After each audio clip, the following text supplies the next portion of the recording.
This show is sponsored by Bloomerang, a solution that helps nonprofits like Shower Up, which is a nonprofit providing mobile showers and personal care for those experiencing homelessness, to efficiently manage their volunteers and donors in one place.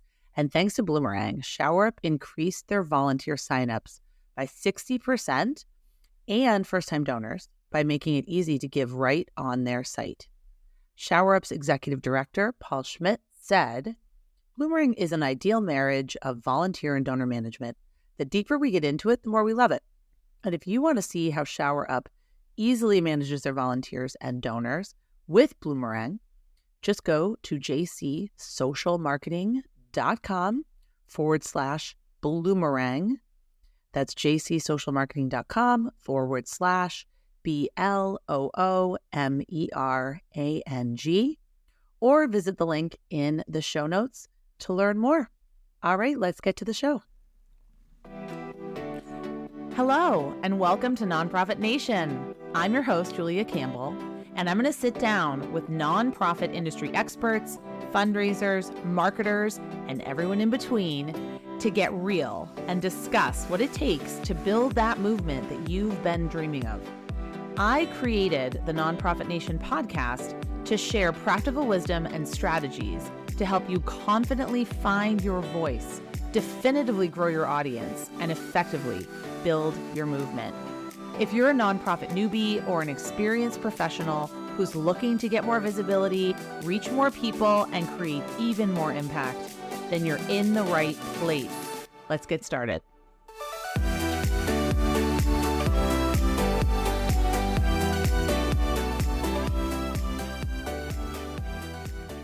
Hi, everyone. Welcome welcome back to another episode of Nonprofit Nation. I am Julia Campbell. Our topic today is something that's really interesting. It's something that's very important and something that I think a lot of nonprofit fundraisers and marketers need to be paying attention to. And it's the power of bilingual content in nonprofit fundraising and social media marketing. And if you've been paying attention in the last few years, bilingual social media content has emerged as a tool used to increase diversity and rights for minority groups. On Instagram, Twitter, Facebook, Snapchat, other platforms, organizations such as Tide Pods by Unilever, just to name one, have released bilingual images that support diverse communities. And my guest today is an expert in bilingual content creation, Maria Ochoa. And Maria is the founder and CEO at Emprender Creative, an agency helping organizations realize their vision by providing bilingual marketing services with content that is culturally targeted, impactful, and relevant to the Latinx community. Maria has over 20 years of experience working with diverse populations in California and Illinois. Her work in social media and content creation has allowed her to continue to serve and advocate for the most vulnerable members in our communities. So, Maria, welcome to the podcast. Thank you so much. Thank you for having me. Yes, I'm so excited to dive in. I want to know more about you and sort of your journey into working with nonprofits and then how you came to focus on the work you're doing today. Thank you. Well, as you mentioned, I've been working in nonprofits for over 20 years. It's always been my dream and career to be in the nonprofit sector. And I went into nonprofits really because I had this desire to share our stories, our community stories, to tell our experiences from our viewpoint. And it just became clear to me over the years of working in the nonprofit sector, the power of social media and how the incredible potential it had to build connection between nonprofits and their community and supporters. And it would expand their mission and build momentum for campaigns. So this realization led me into this leveraging communications and social media for nonprofits and how to best use it and serve our community, the Latino community. Oh, that's fantastic. And you are listed on LinkedIn as a nonprofit bilingual and bicultural social media strategist. I've never seen that before on LinkedIn, so I was really interested in that. So how did you come to focus on bilingual content creation? That journey started for me because my background is in fundraising and operations for nonprofits. And every time we would launch a campaign, I would always kind of do a promotion for creating bilingual content because one, I mostly work with nonprofits that had a large audience or population that they served that were Spanish speakers. So I would, really try to get the nonprofits to create content in Spanish to outreach to those communities. So that's really how the work began for me. And it was just an opportunity to bridge the gaps and connect nonprofits with a broader audience and more diverse supporters. And that's really how it started. And then learning about social media, marketing strategies, effective storytelling, and that all kind of merged to what it is today. Yeah, and I think it's so important. And I see on your bio, your goal is to help nonprofits engage effectively with the Latinx community. Yeah. So it's so much more than translation. Can you talk maybe about that misconception? So this is kind of, I feel like, my life's work, and this is kind of the hill that I'm willing to die on, is that the Latinx community represents such a large group. We're the largest minority group in the United States. We comprise over 18% of the total population. Latina women have the highest spending power of all the different business women groups. And Latinx community really has a youthful population. We have large families. We have younger professionals. They're very much in the digital space. 76% are in the digital space from ages 18 to 65. And we're very much community centric. So we're using social media to engage and communicate with each other. So really that's been my flags that I carry around and saying, hey, include us in this space, not just as a recipient of services, but also as we want to be able to elevate and promote nonprofits as donors, as professionals. So yeah, that's the connectivity for me. It's not just providing bilingual content. It's really looking at it as a community in a holistic way, in a more impactful and long-term way. Exactly. You call it culturally targeted. Can you explain a little bit about what that means to people that maybe are not familiar?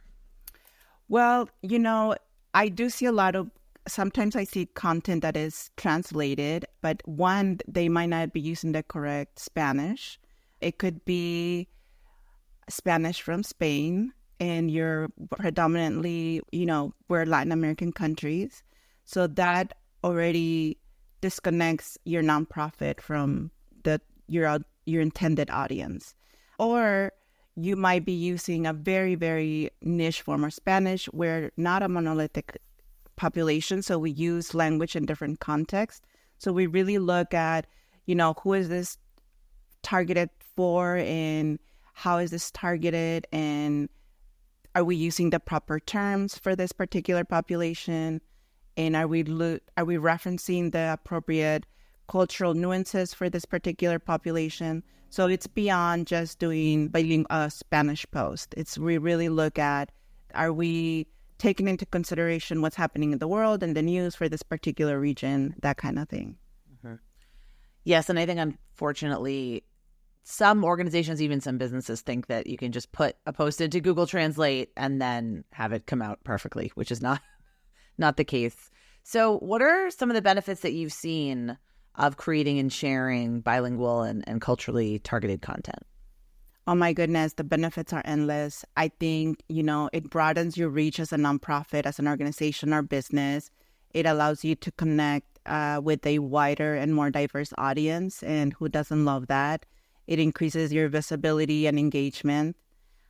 Inclusivity, it demonstrates your organization's commitment to inclusivity, making and prioritizing everyone regardless of their language preference.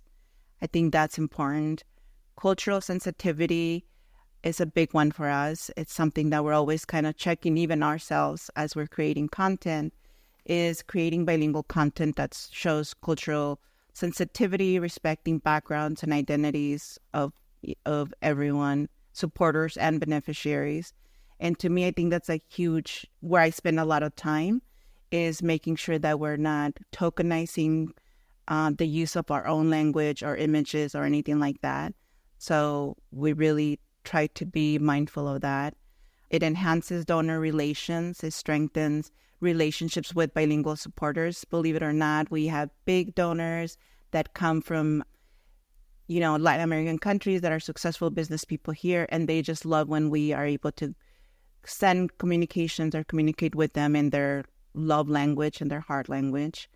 And of course, I think the global impact of nonprofits. I've had the opportunity to work with some nonprofits that will do campaigns in Mexico or in other countries, and just to see that bridge, excuse me, and to see that come to fruition. And I think that's a great way for nonprofits to expand to an international audience, to be honest. Wow. So building reach and deepening relationships and providing that level of just like deepening that connection with your audience. Those are some huge, huge, huge benefits. So when we talk about creating this content, like going to the nuts and bolts, so what do you recommend? So are these different posts? Does it depend on the platform, or is it sort of English and Spanish in the same post? I think it's important to really take a time to address, decide how you want to structure, how do you want to structure your bilingual content. We do different forms. We either do separate posts where we create a separate post in each language, ensuring that your entire audience sees the content and it's tailored to them. Or we do 2 languages in the same post. That also works. And it's to include both languages within the same post. And then for video content, we do closed captioning and subtitles in both languages. And that way you address both, all your viewers or the viewers that you're trying to reach. So it really depends on both the platform and what kind of content you're doing. But it's really looking at everything individually. I think, social media for nonprofits, we really look at the work that the nonprofit is doing and which platform is the best to maximize the work that they're trying to elevate. What are your favorite platforms? Like which ones are you seeing that get the most reach right now? I'm a big fan of Instagram. I live on Instagram. I think it's a very safe space for a lot of nonprofits for various types of programming and communications and just really reaching out that audience. I know that the Latinx community lives on Facebook. They love Facebook. And LinkedIn, obviously, if you want to engage to, B2Bs or donors or your larger donor base. So I feel like those are my 3. But if you're working in advocacy and political campaigns, I think X or former Twitter is probably the place to be at. Exactly. Yeah. So it does depend on your goals, which is always what I say and always what I teach. It depends on your audience, your target audience, and what you're trying to achieve. But no, that's really good insight. So who's doing this well? Do you have examples? You feel free to shout out clients or any work that you've done. But I'm looking for if I can send my listeners and get them to see this in action. Who's doing it well? You mean as agencies or nonprofits that are doing it well? Yeah, either nonprofits or businesses that are using this kind of content and these principles. The Latino Community Foundation is doing great. They're based out of Los Angeles. They actually have a bilingual donor page, which I love. Moms Rising is another one that really tailored their content in Spanish and English. And Moms Rising was the first nonprofit that I received a targeted ask in Spanish. And I have been a supporter of them since then. And that was 5 years ago. And really it was that postcard that they sent. So that was a postcard. It was a postcard, and it was in Spanish, and it was like, our community needs you.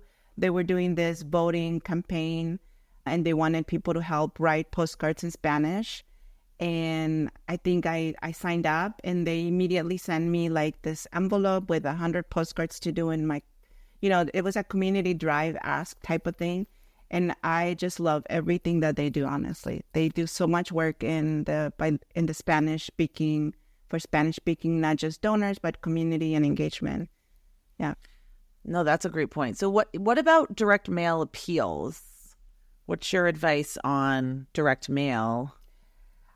It still works. I know people want to think that no, but it still works. I still work in fundraising. I still do some fundraising, probably not as, I still like to be active just because it's always changing.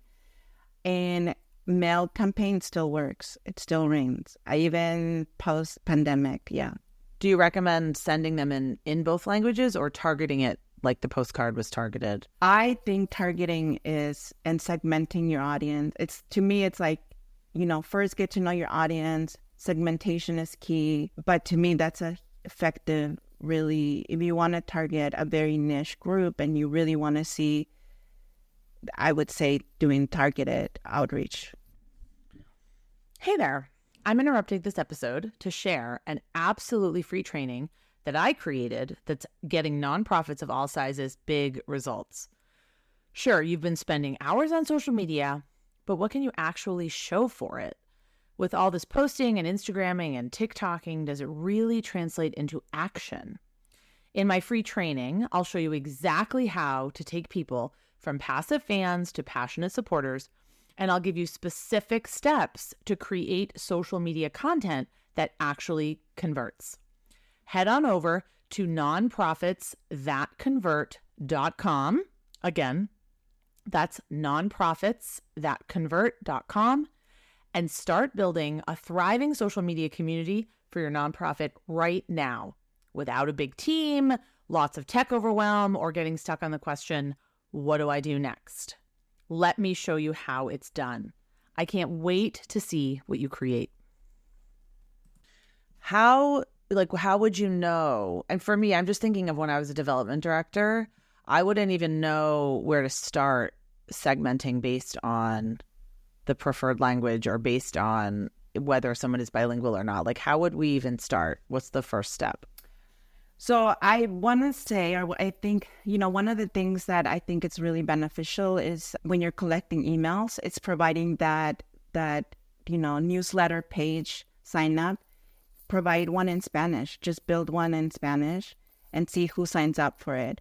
Promote it, of course, is another, but you get to know through your volunteers, events. I think when even smaller nonprofits, if you're doing events, try to include 2 languages, even if it's a small portion of the event, just to start getting to know whether this is something where you should be targeting or not.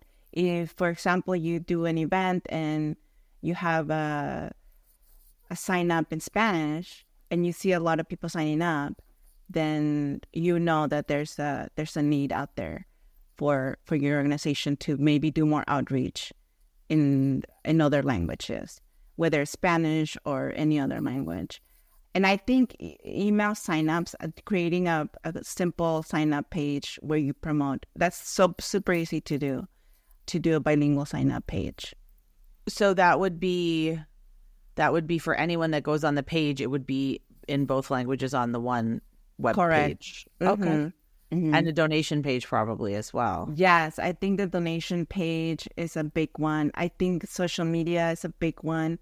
I think sometimes nonprofits hesitate because, they're like, oh, I don't know who's going to respond. But you're not going to know until you actually post a couple times in Spanish if that resonates or not with your audience. Okay.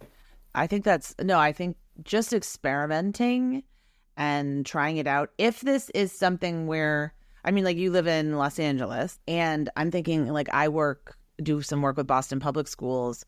And when we do big outreach efforts, we often create flyers and postcards and in multiple languages.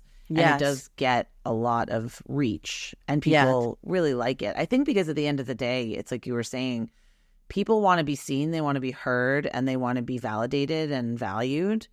And if you're reaching out to them and like speaking their language, metaphorically and literally, figuratively and literally, they will respond so much more. It's almost like your example you gave of Moms Rising, where you felt seen and you felt heard and you felt like they understood you. Yeah, and I felt very much part of their community. Just, I don't even think that they asked for a donation when I first got engaged. It was like, can you help us do postcards? And then it just became, I wanted to help them in any way I could. What would you say to a board member or maybe a board or an executive director that is a little bit skeptical about doing bilingual or culturally targeted content? I usually, if I come across a nonprofit or board members that are just not, they're just not, I always tell them the numbers don't lie. Go into your data, go into your database for depending on the nonprofit and the type of work that you're doing, and look at your numbers. Be realistic about who are you serving, who are the recipients of the services. And I think we do a disservice in the nonprofit sector if we're not addressing our recipients and we're not thinking of them as long-term donors as well. So it really is an internal work of each organization, and it's a decision that they can embrace or they can ignore. It really just comes down to that. But, when I tell them, well, if we're looking at things that we're trying to, I think in fundraising and nonprofits, we're always trying to look at different ways of engagement and reach. And say, for example, you're like, well, this year we only had, 5% engagement on this particular campaign, and we want to raise to 30. Well, how do we get there? It's really looking at your population group. Absolutely.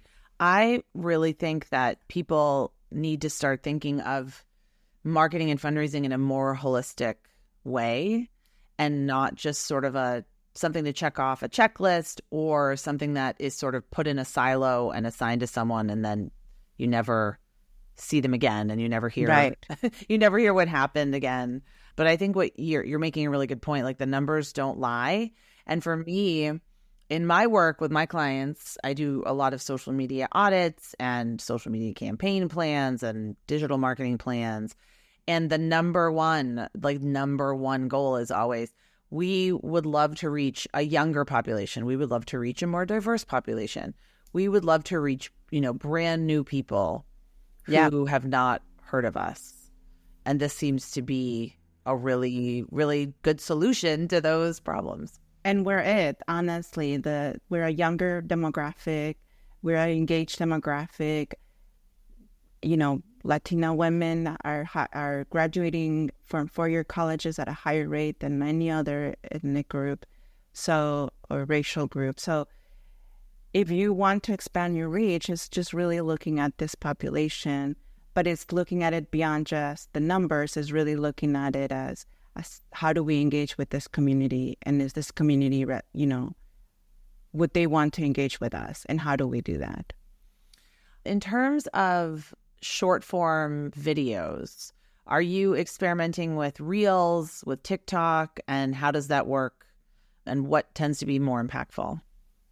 Yes. I think if you're in social media and you're not creating Reels and TikToks or videos, you're missing out. Honestly, this is a great platform of short storytelling.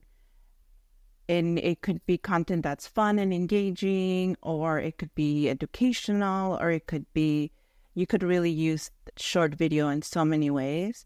I love creating content and short video for nonprofits because I think it's a very useful and engaging way. Most people are not spending a whole lot of time reading posts or, at least right now that tends to be the case. So they're really just scrolling through 5 to 10 to 30 seconds of video maximum. And a lot of people are really looking at these platforms not only as an entertainment, but as a delivery of news and services. We're spending a lot more time in social media platforms. Mm-hmm.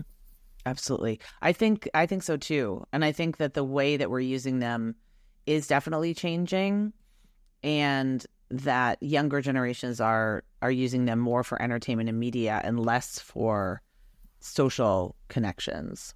Do you see that Yes, as well? I do. I see a lot of young people, a lot of young influencers, a lot of young advocates using TikTok and in a very effective way as a form of engaging and doing storytelling. I also want to kind of give credit and space to those younger content creators that are advocating in our communities, because they really are creating content in such a different and fun way that I would encourage anyone to create space for those young content creators, art advocates, community advocates. Mm-hmm. How do we find people online, like you're saying, influencers or advocates that we can work with? Like, how do you recommend approaching them? It's honestly, it's community engagement. That's how I collaborate with some of the younger content creators that are bilingual. My work is really around language and Spanish and community. So I follow a few really amazing content creators. One of them, for example, is Maestro Felix, who's a mentor, and he has a large following, and he does a lot of work around college readiness for youth, and he does speaking engagement. There's another girl, Gabriela MC, who I follow on Instagram, who does a lot of speaking engagement.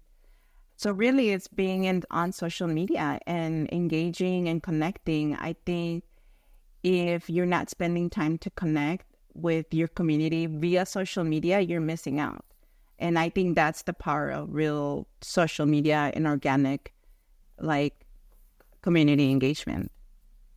So tell me about your agency and some of the services that you provide. So we do content creation, bilingual content creation for nonprofits, and we work with their specific campaigns. So they might just hire us to do, a rollout of a particular service or program, like Covers California or something like that, and the nonprofit's trying to reach out to a diverse community. So we'll do a campaign for them, like a 6-month campaign. We do fundraising campaigns, bilingual fundraising campaigns for nonprofits, advocacy events that they're trying to get more community to be engaged. So yeah, we really try to maximize social media for different nonprofits, but we really work mainly in the advocacy space. So we have a very active community on social media, and also on WhatsApp. It's a big one for the Latinx community. I'm involved in 3 different groups, and one of them is probably 700 young Latinx professionals who are really involved in fundraising and advocacy in at least in California. Mm-hmm. Oh, wow. I didn't even think about WhatsApp. Yeah, we live in WhatsApp as well. So yeah. So that's another place. How about ads? Where do social media ads or maybe Google ads fit into this content strategy? I run ads for nonprofits, and that's something that I had to really look into and delve into, because that's another way of targeting your community, of creating ads in a targeted and a strategic way. So yes, we do use ads for fundraisers, for advocacy events. So I think if you're not using Facebook ads as a nonprofit, and I think that's a conversation that I always have with all the nonprofits I work with. And it's not a one-time conversation. It's like, we bring it up again and again. And I don't know why, but that seems to be like a point of resistance for a lot of nonprofits, because they tend to think as Facebook ads as, well, we're not selling whatever. But it's no, if you want to promote and have a higher reach, you need to do targeted ads for specific, regions or for particular demographics. So yeah, that we also work with nonprofits in doing Facebook and Google ads. Yeah, we were sold a bill of goods when social media came out. So people still think it's free, but to really have an impact, whether it's time or a staff person or a consultation or an agency or whatever it is, there needs to be some kind of budget behind it. Right. And, ads I think are getting more expensive and more, it's definitely harder to reach people now, but still effective. It's still one of the most effective ways. They are. And one of the things I always tell nonprofits or tell people is, marketing and social media strategy and communications is not a one-time, it's not a one pillar thing or it's not a one, you really have to have, it's kind of like you have to juggle different balls all the time. And, different seasons, different times of the year might require you to focus on something else. But it's a constant, it's a 365-day work. Fundraising doesn't start in November on Giving Tuesday, No, absolutely. It's a year-round thing. And building that community when you're not fundraising and deepening those connections is so vital to the success of your fundraising campaign, as you know. And if you just show up and do one post in November, it's not going to really get you. Yeah, it's not really going to get you very far. And, I work with nonprofits that they'll do like a bilingual strategy and then they've never done one. And, it's 3 months into the campaign and they're like, well, we're not seeing the numbers we want. And it's like, no, this is a long-term commitment. I think it's also a thing to really be honest and straightforward about. It's if you're deciding to delve into it, I highly encourage you, but I also encourage you to think about that this is a long-term strategy and commitment. Absolutely. It's like exercise. It's like eating healthy. It's like any other commitment that you make. To see results, you have to be very consistent and you have to maintain it and you have to do it for, at least probably 6 months, a year. And then once the momentum starts snowballing, it's a little bit easier to sort of see the ROI. But that is the challenge with social media, with any kind of digital marketing. It's not as straightforward as a post and then money rolls in. It really is raising awareness, reaching new donors, and building your community that will sort of go with you wherever you set up shop online. So that's a good point. Yeah. So Maria, where can people find you, get in touch with you, and connect with you? I live on Instagram, so you can find me at Emprender Creative on Instagram. I'm also on LinkedIn, so just Maria Ochoa for Emprender Creative on LinkedIn. But yeah, I pretty much live on those two spaces, so feel free to DM me or message me anytime there. Fantastic. Well, thank you so much. This has been really interesting, eye-opening, I think really helpful for a lot of my listeners. Thanks so much for taking the time. Thank you for the opportunity. Well, hey there. I wanted to say thank you for tuning into my show and for listening all the way to the end. If you really enjoyed today's conversation, make sure to subscribe to the show in your favorite podcast app, and you'll get new episodes downloaded as soon as they come out. I would love if you left me a rating or a review, because this tells other people that my podcast is worth listening to. And then me and my guests can reach even more earbuds and create even more impact. So that's pretty much it. I'll be back soon with a brand new episode. But until then, you can find me on Instagram at JuliaCampbell77. Keep changing the world, you nonprofit unicorn.